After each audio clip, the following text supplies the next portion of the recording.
listen to the next interesting talk by Friedor Jeske. Friedor Jeske is in Myanmar right now. And the talk will be about the civil community and community waste. And please share with us how to reduce plastic pollution, what benefits people usually have. Our naive thoughts is quite obvious, but we would like to go deep in it and to figure out more in this niche. Thank you. Thank you, Elena. And hello, my name is Friedor. I'm working in Myanmar since the last 10 years, mainly on waste and recycling, and then later on more upstream sustainable measures. So in 2018, we started a voluntary movement based pretty much only on plastic pollution. So that time there was a lot of interest on the topic. So we tried, and so in Myanmar, the situation in this regard is pretty severe. I know there are some people from India, you have similar issues, right? So if you, in a lot of towns, so pollution is everywhere. You see kind of plastic lying around everywhere. When you go more to the rural areas, it is even worse. So those from you from Africa, you have, I think, similar issues. Yeah, so recently I was in South America and it's not that bad, but here, South Asia, Southeast Asia, and Central Africa is a real big issue. So, and so the first step we saw was basically primarily around plastic reduction. So how actually we can introduce the behavior change in communities and organizations, in public in general, that they see actually plastic not as a convenience factor to kind of fulfill their consumption needs, but actually as a threat to their health and the environment. So that was pretty hard work in the beginning, and basically that also failed. So it's pretty difficult. People like that stuff, and to get it out is very, very hard. So in the later stage, on 1 year later, so 2019, we transferred all this kind of, let's say, more voluntary movement into a company. So we're acting now as a non-profit company since then, 2019. And we tried to combine more, let's say, waste management efforts with awareness, with campaigning to kind of bring everything more into a more holistic structure, which hopefully that time has then larger effect on actually some outcomes. So from that time onwards, we were actually mostly working with governments and municipalities and try to support them, right? So we had a good contact with the ministry working on the environment here, and then suddenly it even moved even worse, and we moved into a political crisis, and we moved into a military-led government structure. So we cannot not work with the government anymore, and our whole focus moved purely working with the community. And since this was 2 years ago, now we have a very central focus on how actually we work only with communities to improve the understanding of from upstream plastic downstream to waste management, and how we solve all this one. So we have then rather like 2 large programs which we work in parallel. One is in the urban areas, but since we don't work with the municipality, so how do we actually work on that topic while not working with the municipality? And those who are maybe a little bit familiar with these issues, there is always a huge informal sector who is working in waste, either as waste pickers and recycling, but also as a service provider, since municipalities mostly cannot cover the cities to collect the waste. That's why we also for sure have the pollution. So that's why there are informal structures set up in communities who then actually work as private service providers to collect waste and then disposes either with the municipality or disposes just somewhere in illegal dumps around the community. So, so this is the urban problem, and then we have the rural problem, and there is no structures of waste collection. So in these areas, people are either, depending on what they're doing, it depends where they are. So Myanmar is let's say, a jungle style country, so we have a lot of rain, so we have a lot of waterways, so people mostly dispose waste in the waterways when they live close to it, or we have a larger dry zone in central Myanmar, and there people mostly burn it, right? So, but plastic burning is not a good idea, and throwing it in waterways is not a good idea, and then dumping it somewhere is also not a good idea. So in the rural community, this has become, like, over the last 20 years, quite large challenge what to do with it actually now. And from the public side, there is sadly no regulation who actually support any formal setup of waste management systems in rural communities. So we rely basically only on informal community-led mechanisms to build their own system for waste management.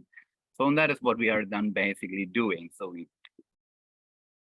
are going to rural areas in villages, and then there is some kind of local structure, community structure, which is an organizing village. And with them, we basically build up their system of waste management, so to improve, and then finally that waste is not just dumped either on soil, burned, or into waterways.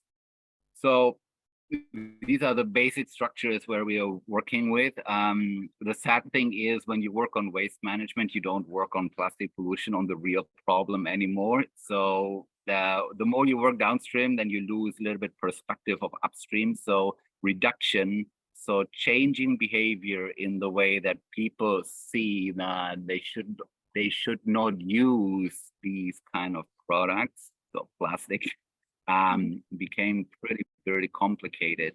And we do not see that without kind of strong regulations from governments. So Africa is there a little bit more advanced. Also in India, there are regulations popping up over the last 4 years, but they are also then sadly not always well implemented, right? In Africa, there is sometimes a little bit better, but yeah, so that is a very, very critical factor to actually bring our planet back to a sustainable level regarding plastic pollution, chemical production, and this.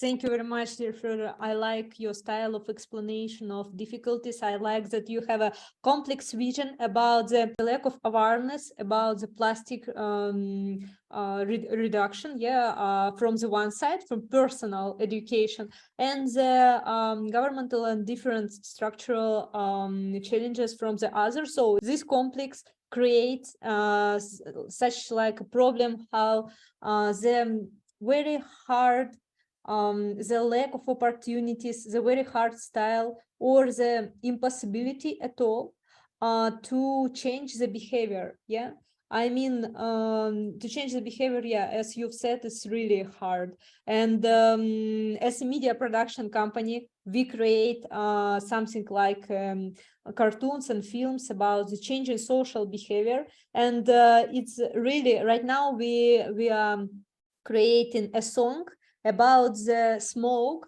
in Kyrgyzstan. There is a problem, air pollution here, and the problem is people don't know what to do with it, because we should create something like a daily, a routine, small habits, for every person, how to react, how to act, and it's tricky. Yeah, I can understand you. It's tricky. I really don't know in case of waste management, how can we? I saw an experience in America. In America, people usually sort garbage into 2 cans, or something like that, two containers or 3, like blue and yellow ones. and the one with recyclable, and the other one is non-recyclable waste. But I don't know how good it works. I really don't know. No, this is a pretty outdated mechanism. So recycling, yes, you can recycle, but I mean, we are talking of okay, honestly, I don't know how many million we put on plastic, virgin plastic on the market per year. In Myanmar, it is roughly 1 million tons per year, and recycling is maybe around, we have around 12, 13%. We have then Europe is probably doing better. We are currently about 30%, but then the recycled material is not locally recycled, basically shipped to Indonesia, Malaysia, Myanmar again, and then just dumped there because of kind of false trade structures. No, plastic and the consumption model in itself is a failed model built around subsidies of oil, subsidies on plastic, subsidies on linear consumption structures, which just don't work. Yeah, and that is the problem which has to be addressed. And we see globally some mechanisms. So currently we are negotiating a plastic treaty, which hopefully has some impact. But yeah, plastic similar to then the climate change treaty. So when there is no, let's say, really cap on production, as you said, working on behavior change with citizens, this is a failed approach. That this is working on a large scale.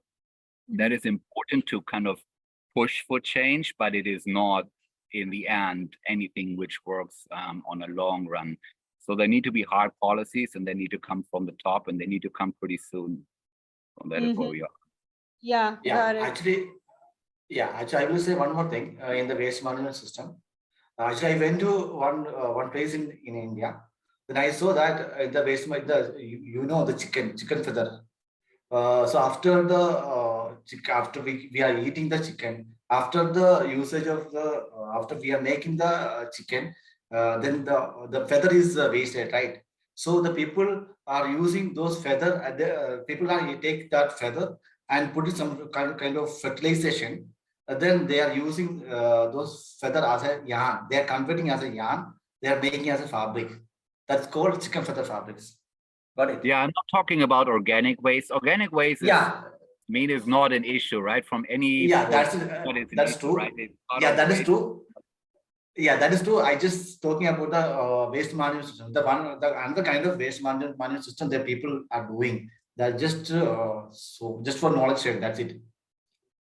Yeah, that's interesting, and I guess right now the problem of we are preparing one project right now with Dr. Kalyani, is Indian researcher and teacher, and we preparing we're preparing an information about all kinds of waste, and right now we figured out that all kinds of waste are quite dangerous, as organic as plastic as well. But in case of waste, in case of plastic waste, thank you for mentioning that. I can give you some info. I heard from one specialist who is close to plastic pollution. He said that an approach to change social behavior of individuals is really fail approach. So he agreed because maybe as you've said, the structural problem exists. And if we offer something to somebody, if they will follow, it doesn't guarantee the result, because we need something. I think maybe the key will be in creation of alternative materials. This is also like, so when you look at basically, you can easily look what basically what organizations like OPEC or someone like the oil producers, what they are promoting as solving the plastic crisis, right? They will promote waste management, awareness, the alternatives, right? These are what they are promoting. Why do they promote this? Because they know it is failing. Because they know it is not working at all, right? So the problem is, for sure, alternatives are important. But why there are no alternatives at the moment? Because for sure, subsidies on plastic are so good. And the material is, as a material for packaging, just very good, right? You can mold it anyhow, can melt it very fast. It's super light, it is durable, it's everything which you actually need as a producer for your container, for putting your product, right? So and then it is super cheap additional to that. So it's perfect. So so there is no easy alternative to that. There are a bunch of alternatives. So you kind of, for like, let's say the styrofoam containers, right, which you have in instant food packaging, right? So you would kind of say, okay, there is an alternative to it, right? On the plastic bag, at least for normal shopping, there is an easy alternative, right? It's going in reuse, right? So, but when you come basically to food packaging, right, of your biscuits and meat and whatever it is, it becomes much more complicated. So we talk about systemic change, right? This is the new hot slogan used in all this kind of discussion around it. And but what does it mean? So how do you build up again new models of consumption which does not rely on a package which can be finally disposed in a market which is quite large? I mean, milk sometimes in Myanmar comes from Australia. So you want to have a reuse container for that? How would that ever work, right? It is impossible. Yeah. So you cannot exchange the package. You need to exchange the model of how we actually consume things. So it becomes much more complicated regarding this topic. And we do not have a lot of time. So similar as basically the climate change problem on greenhouse gases, also with plastics, we have a small window of 20, 30 years to actually solve it. It's not a lot of time because we have no way of actually disposing plastic in the right way. The most modern way is basically incinerating it, basically creating CO2, which we promised to stop to do, right? And there is no other way how to do that. And recycling didn't work until now. So we are basically stuck on solving this problem in the, let's say, business model as we currently are using. So it's a quite nasty issue. Thank you. Ooh, that's really hard to figure out what should we do with plastic reduction. And I just would love to say thank you for your talk, for the opening these issues, because you know, when we know the problem very well, seems like it's a 50% of solution. We should know the problem, and then we should we should do a research to find a way to solve it. And we are doing that already for ages now. That is not a new problem. Yeah. Yeah. I mean, to understanding the problem better, yeah, because everybody understands that waste pollution is a problem, yeah, but what kind of problem it is, what difficulties, because, you know, from the first naive vision, I mean, from the simple vision like mine, it was like, oh, it's just easier, yeah, it's take this, put this, and it will be understand the problem is huge, but from the daily vision, from the routine vision, it should be like not very dangerous, you know. Sometimes we just forget about it. And right now, you mentioned that the problem is really complex and very hard. And maybe that's because of it's very hard. We know it for ages, but for entrepreneurs who produce different goods, it's so simple to put in plastic container. Yeah. And yeah, let's think of it and let's reimagine it in the future. Thank you very much. And I love your talk. Thank you very much, Friedor. And please feel free to contact with Thant Myanmar. It's very nice to collaborate and to solve this huge problem and already old problem. And also, Peter, yeah, you have something to ask, please feel free, of course. Yeah, exactly. Yeah. Another nice presentation there by Friedor. I think this time it borders much on waste management, which is also an area I'm quite interested in. Yeah, he made mention of areas in Africa and the problems we have right now. Yeah, I am here in Nigeria, which is also in Africa, and I know what we face in terms of waste management.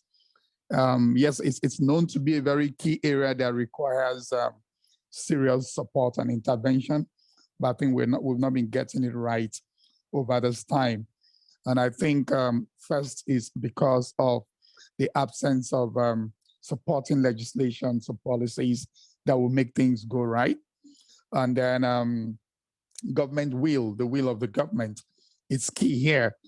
For me, I've been into this waste management thing for over 12 years.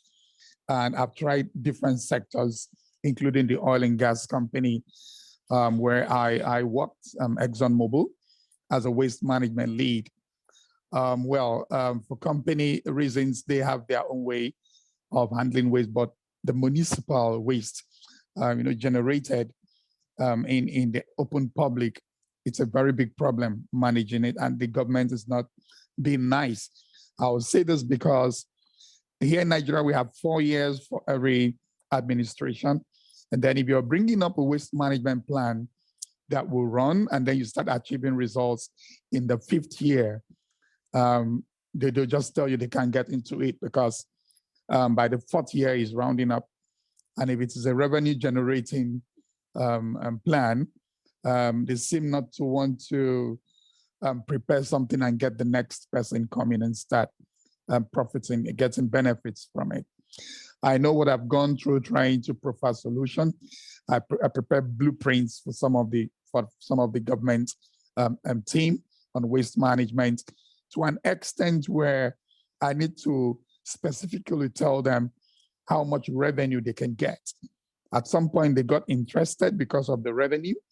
And when I told them I have a short-term plan, a medium-term, and a long-term, and the revenue will be at the top during the long-term plan. And because the long-term plan is not in line with their political calendars, they'll drop it low. And so we still have the problem lingering over and over again.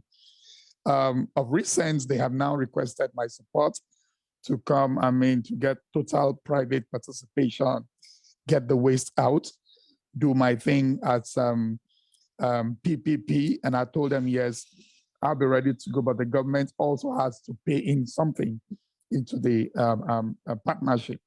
But I still tell you, it will be surprising to hear that they are still pulling back and they want everybody to just come in, do it with their own money, and then they don't want to support in any way. We can't get it right, because if I get into this, the policies should be there. We have a task force to make sure people don't dump waste into the drainages. Number one, you say we don't have proper planning.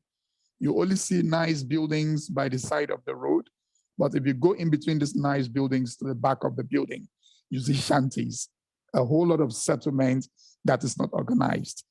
So how do you manage these people? Secondly, they're always praying for the heavy rainfall. Once the rains are heavy, they come up with bags of waste, plastics and everything, put them into the drainages. And then that starts the journey of plastic in the sea, because eventually goes through the drains, ends up in an open water space, and start traveling gradually until we now start contributing to the plastic waste in the sea. And so the problem starts from having an unorganized settlement. That apart, if we really want to get it right, we can get it right. The last speaker really expatiated on, a true picture of what is going on here. Waste management, we've tried to push from every aspect, just like sanitation, open defecation. We pursued open defecation to an extent that we start putting in task force to arrest people, but people were still defecating. And I speak to you, you will still have open defecation. And so I think the government will, they attend some global conferences and they talk about how well their countries are, but I mean, the true picture is still not what we're getting. On recycling, this part of Nigeria, you only recycle things that gives you money. Metal recycling is stopped. I see people loading plastics in trucks, taking them to the recycling plants. And then we have some fantastic researches where people build up, get building blocks from plastics. You know, they are locally made, but the government are not sponsoring them. So how do they play the part of getting off plastic from the environment? I think it's not just one person playing this game this time. I think we all have to just be a stakeholder before we get this right. Waste management, we keep looking for solutions. The time is going, the solutions are coming, people are turning it down. You prepare a different plan, they turn it down, and it looks as if nothing is working. So I think, well, we are still on it, still trying to prepare program, but I think the best of it is telling the government, look, if we get it right, this is the revenue we can get. If we also get it right, this is a number of people we can give employment. If we get it right, this is the kind of environment we will live in eventually. And so this is just my little support about waste management in this part of our globe. Thank you very much. Thank you, Peter. Thank you. You covered a lot. And yeah, Friedor, do you have something? Yeah. Mind or not? I think, yeah, it's very interesting to listen to two opinions from different regions, from different countries. And we're about to say thank you for all who are coming and who will be watch the recording. See you next day and have a good one today. Yeah, thank you very much. Bye-bye.